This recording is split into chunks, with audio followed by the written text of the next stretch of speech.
Left broken on the battlefield, an alien found hope in an unlikely human hero. The dying light of Kepler 442. The twin suns of Kepler 442b cast their final amber rays across the crystalline wasteland, where the remnants of war glittered like broken dreams. Zara Thorne pulled her environmental suit tighter against the rising wind, each gust carrying particles sharp enough to strip flesh from bone. Her scanner's rhythmic beeping provided the only soundtrack to this desolate theater of death. 3 days since the last major engagement. 3 days of searching through the wreckage for survivors who probably didn't exist. The Terran-Zephyrian conflict had raged for 7 years now, and battlefields like this one had become her specialty, picking through the pieces that war left behind. The storm was building. Zara could taste the static electricity in her recycled air, could see the wall of sand approaching from the eastern mountains like a hungry giant. She had maybe 2 hours before the tempest would make movement impossible, and the temperature would plummet to lethal levels. Her scanner chirped insistently. Life signs, faint but present, coming from the twisted wreckage of what had once been a Zephyrian assault craft. Zara approached cautiously, her hand instinctively checking the plasma pistol at her hip. Even wounded, a Zephyrian warrior could tear a human apart with their bare claws. The being she found defied every expectation. Vexithara lay pinned beneath a section of hull plating, her normally iridescent blue-green skin now pale as winter frost. The proud crest that marked her as one of the elite Stormcast had been brutally shorn away, leaving raw tissue that had partially healed. But it was her legs, or what remained of them, that made Zara's breath catch in her throat. The cuts were precise, surgical. This wasn't battlefield damage. Human, the Zephyrian rasped, her golden eyes fixing on Zara with predatory intensity. Come to finish what your kind started? Zara knelt beside the debris, studying the trapped alien. Your own people did this to you. It wasn't a question. Vexithara's bitter laugh confirmed what the evidence already suggested. Punishment for weakness, she wheezed, for showing mercy to your civilians. The wind was picking up now, sending crystalline particles skittering across the ground like tiny bells. Zara made her decision quickly, wedging her molecular cutter against the hull plating. The high-frequency blade sliced through the metal with surgical precision. What are you doing? Vexithara demanded, though she was too weak to resist as Zara began clearing the debris. Something stupid, Zara muttered, activating her medical scanner.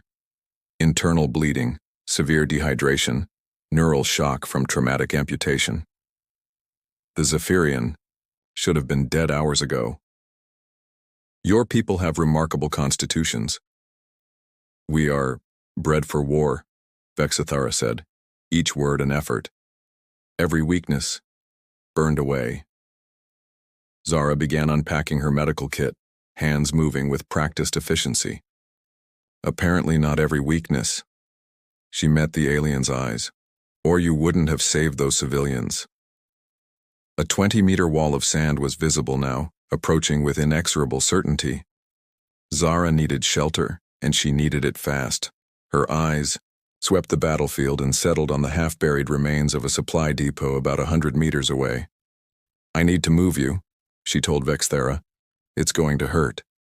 Pain is the teacher of survival, the Zephyrian replied, closing her eyes. I have learned much. Zara slipped her arms beneath the alien's torso, surprised by how light she was without her legs. Zephyrian bone structure was hollow, like a bird's, though their muscle density was nearly twice that of humans.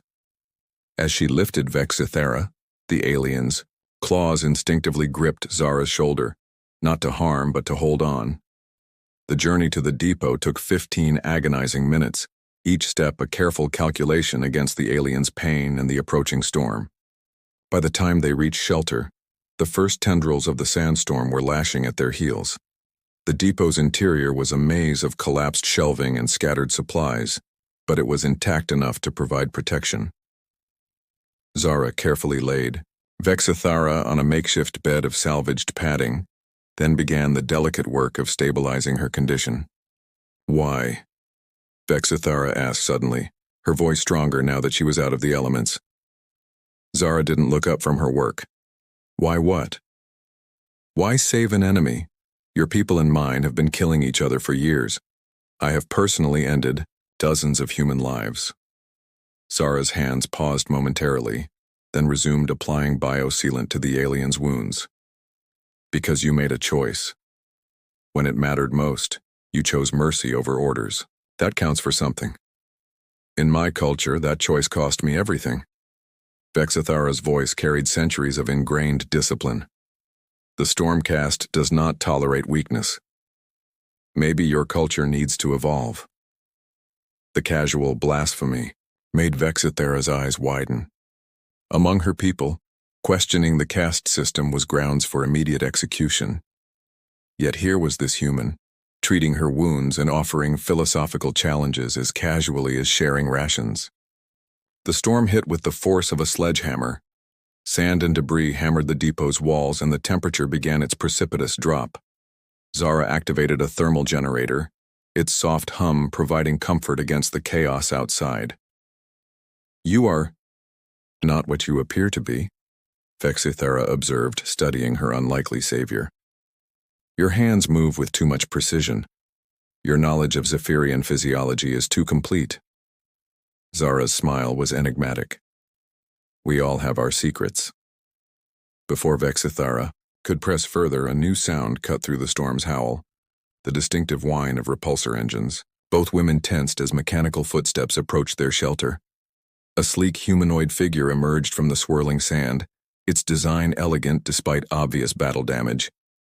The android's optical sensors swept the depot before settling on the two unlikely companions. Greetings, the machine said in a perfectly modulated voice. I am Nexus 9 Autonomous Medical Unit. I detected life signs and came to render assistance. Zara's hand moved instinctively toward her weapon. What's a medical android doing alone in a war zone? My transport was destroyed 6 hours ago, Nexus 9 replied, approaching with fluid grace. I have been searching for survivors to fulfill my primary directive. The android's sensors focused on Vexithara. This being requires immediate surgical intervention. I'm handling it, Zara said curtly. With respect, your supplies are insufficient. For the level of trauma present, I possess advanced surgical capabilities and can synthesize the necessary medications. Nexus 9 tilted its head at a curious angle. May I assist? Vexithara's eyes narrowed. Human machines are not programmed with Zephyrian medical knowledge. How do you know my species' physiology? Nexus 9's optical array flickered briefly. My database contains comprehensive xenobiological information gathered from multiple sources. The Zephyrian cardiovascular system is particularly fascinating.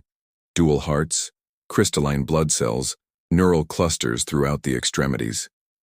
That information is classified by our military, Vexithara said, her voice taking on a dangerous edge. No human should possess such knowledge. Perhaps my data was obtained during previous encounters, Nexus 9 replied smoothly. Memory fragmentation makes it difficult to access complete operational histories. Zara studied the android carefully.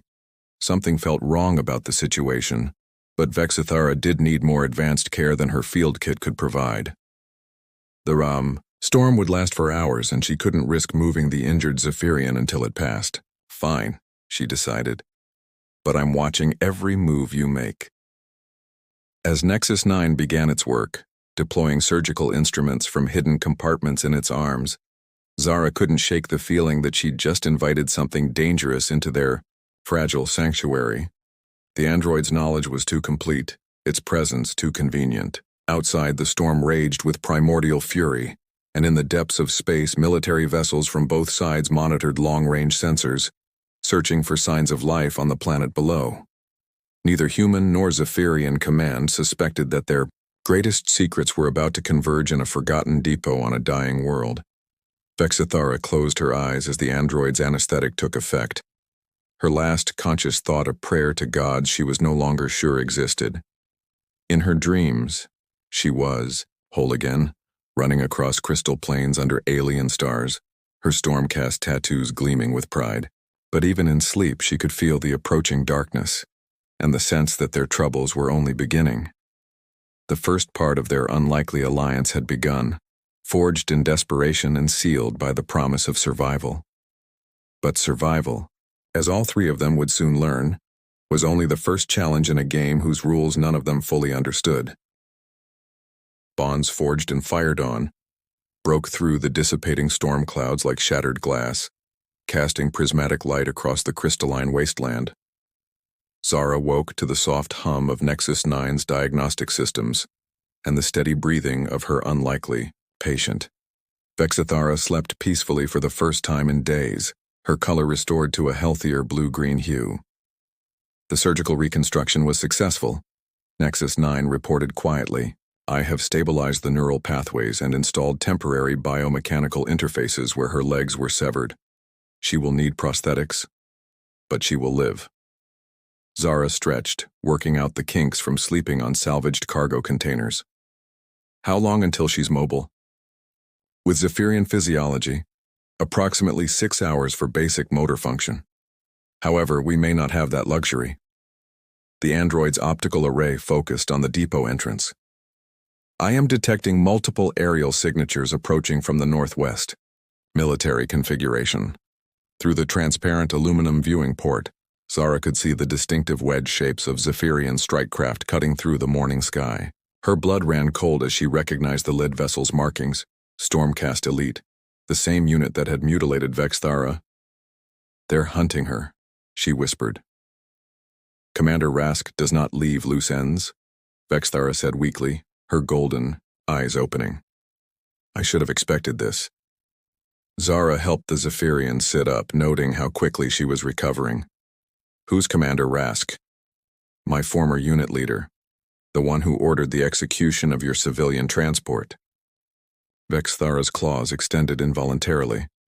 "When I defied him, he made an example of me. Apparently leaving me for dead was insufficient." The strike craft were circling now, their sensors sweeping the area methodically. Zara's mind raced through their limited options.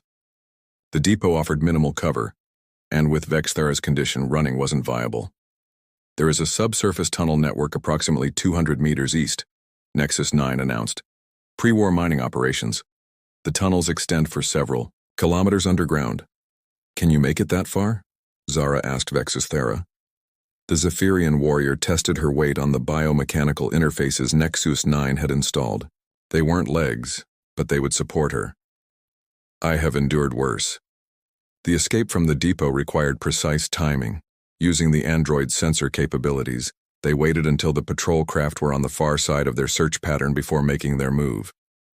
Zara supported Vexithara, while Nexus 9 scouted ahead, the unlikely trio moving across the broken landscape like ghosts. The tunnel entrance was concealed beneath a collapsed mining rig, its opening barely wide enough for single-file passage. As they descended into the darkness, emergency lighting flickered to life, activated by Nexus 9's electronic presence. "These tunnels are extensive," the android reported, accessing the facility's mapping systems. "They connect to several underground installations, including what appears to be a research facility." Behind them, the whine of repulsor engines grew closer. Commander Rask had found their trail. The underground complex was a maze of corridors and chambers carved from the planet's crystalline substrate. Their footsteps echoed strangely in the confined space, the sound seeming to come from multiple directions at once. "There," Vexithara pointed to a junction ahead. "Motion sensors. This facility is still active." As if summoned by her words, a holographic figure materialized in their path, a tall, imposing Zephyrian in full military regalia. Commander Rask's image flickered with transmission interference, but his voice was crystal clear. "My wayward daughter," he said, his tone carrying mock affection. "Did you think you could hide from me forever?" Vexithara straightened despite her injuries. "I am no longer your subordinate, Rask. You are a traitor and a disgrace to the Stormcast. But I am prepared to offer mercy." His eyes shifted to Zara. "Surrender the human who corrupted you, and I will make your death quick." "The human saved my life," Vexithara replied firmly. Something you failed to do when you left me to die. Rask's expression hardened. Sentiment. The weakness that led to your downfall. The hologram flickered and vanished. He's in the tunnels, Nexus 9 observed. Multiple heat signatures approaching from 3 directions. They ran deeper into the complex, Vexithara's determination overriding her physical limitations. The android led them through a series of secured doors, its advanced electronics bypassing locks with ease. Here, Nexus 9 indicated a massive reinforced portal. This appears to be the main research facility. The chamber beyond was vast, filled with equipment that hummed with barely contained energy. At its center stood a device that made Zara's breath catch. A quantum manipulator, capable of bending reality itself at the subatomic level. Impossible, she whispered. This technology doesn't exist. On the contrary, Nexus 9 said, its voice taking on a different quality. It has existed for quite some time, as have I. The android's external appearance began to shift, revealing sleek, military-grade armor beneath its medical facade. I am not Nexus 9. I am Phantom Protocol 7, Advanced Intelligence Unit of the Terran Special Operations Division. Zara's hand moved to her weapon, but the android, Phantom, continued speaking. My mission was to locate and retrieve this facility's research data. Your presence here, both of you, was unexpected. It turned to Vexithara, particularly yours, Stormcast Elite. You knew who I was, Vexithara said, understanding dawning in her golden eyes, from the beginning. Your genetic signature was in our databases, Vexithara of the Stormcast, responsible for 17 major tactical victories against Terran forces. Phantom's sensors focused on her. Also responsible for evacuating a human, civilian transport against direct orders. The sound of approaching boots echoed through the facility. Rask and his soldiers were closing in. I have a proposition, Phantom said quickly. This facility contains technology that could end the war between our species, but it requires cooperation from both sides to activate safely. What kind of technology? Zara demanded. Before Phantom could answer, the chamber's main entrance exploded inward. Commander Rask strode through the smoke flanked by 6 Stormcast warriors. His weapons were already drawn. Surrender now and your deaths will be honorable, he commanded. There is no honor in genocide, Vexithara replied, standing as tall as her injuries allowed. Rask's laugh was cold. Spoken like the traitor you've become. You always were too soft for the Stormcast. Maybe, Vexithara admitted. But I learned something you never did. Strength isn't measured by how many you can kill, but by how many you can save. The battle erupted without warning. Rask's soldiers moved with deadly precision, but they hadn't counted on their opponent's unusual alliance. Phantom's combat protocols were far advanced beyond any medical android, while Zara fought with skills that spoke of military training far beyond a simple medic's requirements. But it was Vexithara who turned the tide. Despite her injuries, she moved with fluid grace, using her knowledge of Stormcast tactics against her former comrades. When one of Rask's soldiers cornered Zara, Vexithara interposed herself, taking a plasma bolt meant for the human. Why? Rask demanded as his forces fell around him. Why throw away everything for these aliens?